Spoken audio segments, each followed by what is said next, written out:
yumşaltır. Bu isə fenin yanmağından qoruyur, düz saxlayır. Yəni, mama, bəs mən saçlarımı vururam axı. Bəs mən bunu yeyirəm. Tut. Başladıq. Canım mama, mən səni çox sevirəm.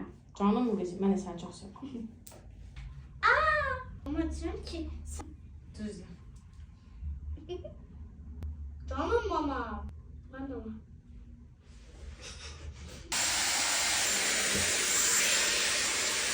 Sen bunu eləməyəcək. Eləyəcəm. Prosta bunu biraz düzləşdirmək lazımdır ki, buranda pis qalmasın. Türk dilində baxma, Azərbaycan dilində bax. İndi saçımızı vururuq. Bəlkə də saçımızı. Olsun da. Keşke mən saçlarım sanki beləkmic olsaydı qısa, saçlarım sanki çox gözəl vurlardı.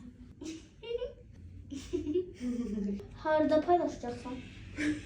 TikTok'da. Mama, YouTube'da da paylaşdım ben de YouTube'da bakmam. baba icazə verilir.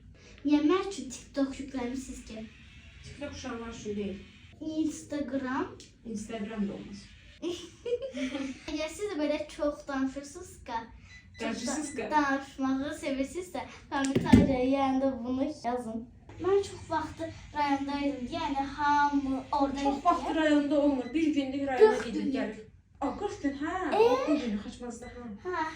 Hə, Avtobus və metro rayonaya çox maraqlı olur, hə? 2 tur getdim gəldim. Mən ona deyirəm lega.